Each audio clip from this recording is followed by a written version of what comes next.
I'm curious as to why Terror of the Tides don't see much more usage. Is it mostly a win more trap? You know what? I think so. Which is so weird, because I actually really liked the card. Like, looking at it, I thought it was like a pretty great card, but yeah. I think like almost all of the sea monsters are win more traps. I think that the best way to play this deck is basically like a They Who Endure deck. I think this deck literally just wants to like ramp into a 7 mana 13/13 and then Atrocity. That's a slight exaggeration, but pretty much. Like, the less sea monsters you have, the better. To a point. And it's debatable where that point is, but yes, to a point. Keeping Whale against them is good enough, right? Okay.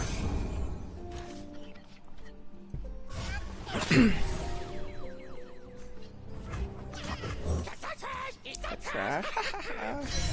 I don't know, dude. Scribe of Sorrows is actually just so dope here. Like, look at this card. It's fucking nuts. Can you toss champs now?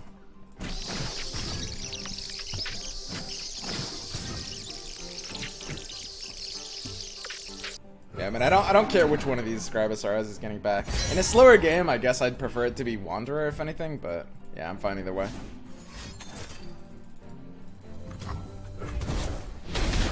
Okay.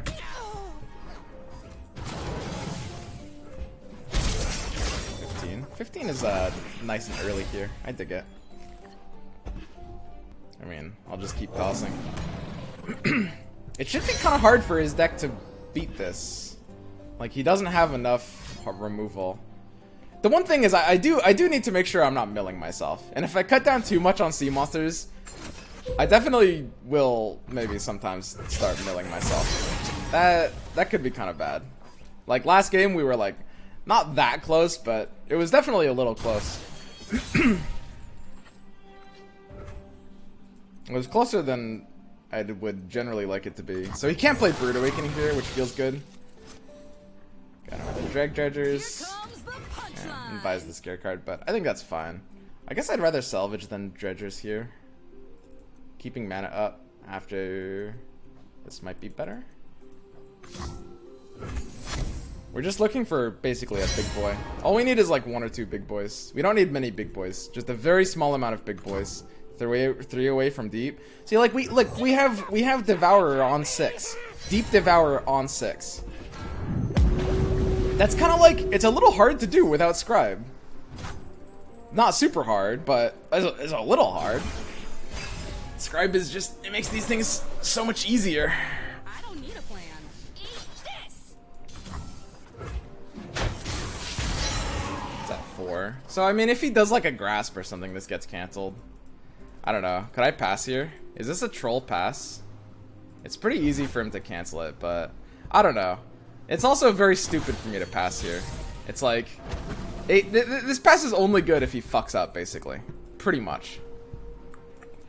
I just want to play like something that is a bit more reliable. Man, where are all my big cards in this deck? The Blessed Isles live through me. I'll do this. So Jaw Hunters is a decent play here. It makes me very susceptible to Withering Whale. Whatever. Danger pays. I don't really have a better option though. Just need to get another sea monster in our hands.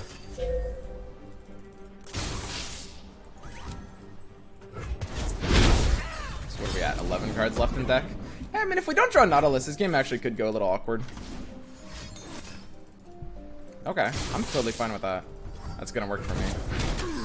In Karina Control, when do you keep Vi and when do you mulligan her? I would mulligan her against like Burn Aggro, and I would keep her against pretty much everything else. Justice firsthand. Okay. I mean, my health shouldn't really matter too much here. I really want Nautilus before I start playing my other sea monsters, like really badly. I think I have to salvage and just hope I draw it. I mean, I have good odds of drawing it. It's like 3 left in my deck. It's just like, the only problem here is, if it's actually like bottom 3 in my deck, we could just lose. Okay, this is disaster. I don't want to play with you anymore. 6 cards left in deck. Come on. What's happening? Why is it like this? Come on, man. This is fine. 6 cards left. That's plenty. I think that's totally fine. Maokai for Thresh to pull Nautilus. I don't think I have enough death triggers, and I don't think I need to pull Nautilus. It's like, it might sound funny saying those words when you're looking at the screen right now, but, I mean, this is like a literal 1%er game, you know? This deck doesn't need to pull Nautilus in general. I guess I have to Shipwreck Hoarder. Toss 2 and shuffle 2 treasures into your deck. So this will lower my odds of drawing Nautilus, basically, because actually, tossing 2... If I toss 2 right now, then then I'll have a 4-card deck, because I have 1 Maokai and 3 Nautiluses in my deck. So if I toss 2 right now, it's actually only going to toss 1, and it's going to shuffle treasures. And if I toss after the treasures, yeah, I'll play the Shipwreck Hoarder here, right? I mean, it's kind of weird doing literally anything else, right? I don't know. I don't feel like too vulnerable to a Ruination or anything. Okay, so we expanded our deck by 1 slot here. Ledros isn't too surprising. And I guess Abyssal Eye is a good idea here. I don't know. There's this funny reality where drawing a card is a very bad thing for me to do here. Do I attack with Shipwreck Hoarder? Wouldn't I always attack with Shipwreck Hoarder? Doesn't that just make sense? When would I get punished for attacking with Shipwreck Hoarder? Why would I attack with Shipwreck Hoarder?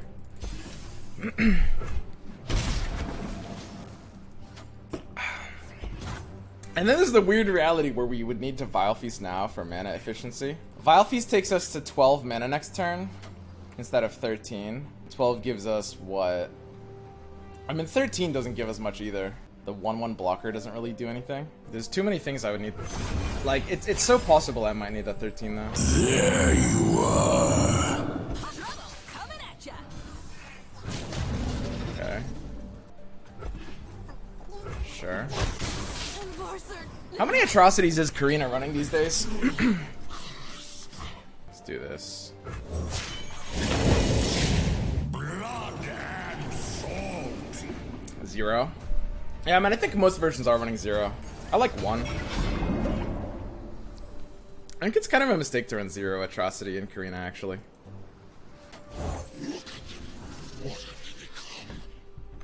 Okay. Yeah, I mean, that shouldn't really do much here. So all we need to do is just threaten lethal here, which is as easy as basically any amount of damage. But I want to make sure that I can deal the damage in the most efficient way possible. Like, I don't want to use any mana that I don't have to, right? So that would always involve, what, Abyssal Eye here, I think? Kind of has to involve Abyssal Eye, right? If I have Abyssal Eye here... I mean, if his hand is double Mystic, if I Abyssal and then Vile Feast, then I lose this turn. He hasn't played a single Mystic Shot this game, right? He hasn't played a single one. Yeah. So I probably have to Abyssal and then pass? That's sort of shitty. Yeah, maybe we did actually lose. I wonder, like, what I'm supposed to do differently here. Because I feel like I messed up this late game somehow. I'm not sure exactly what I'm supposed to do. I'm locked out of an action here.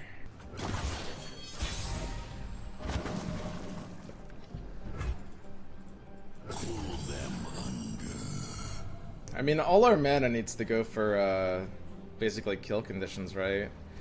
Not really actually, like, doing anything apart from just trying to survive this turn. Yeah, I guess I do just open attack, right? I don't think there's anything else I can do.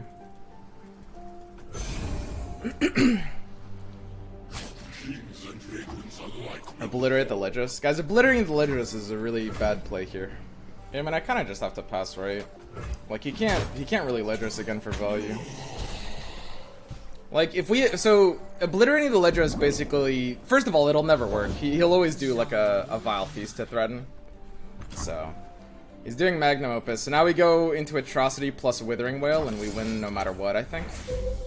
The only important thing is that, so now he does either double Mystic or Get Excited into Wail, and then we win. Whereas, like, if we obliterate the Ledros, if we did it last turn, we tap under Wail. If we tap under Wail, he double Mystic Shots or Get Excited and we lose, right? Or, I guess it would be double Mystic, because, you know, we have the Vile Feast for the Get Excited, but we would lose. And also on top of that, the Ledros wouldn't die. Like, there's no reason to obliterate the Ledros. The thing is, okay, so Ledros's Death Wish doesn't actually do almost anything. Like, it's really, really important to understand that. Like, when you obliterate Grizzled Ranger, that's very valuable. Because Grizzled Ranger has a very, very, very valuable Death Wish. Ledros' Death Wish is actually almost useless. There are some situations where Ledros' Death Wish gives any amount of value whatsoever, but it gives you a 9-mana option when you have a full hand, right?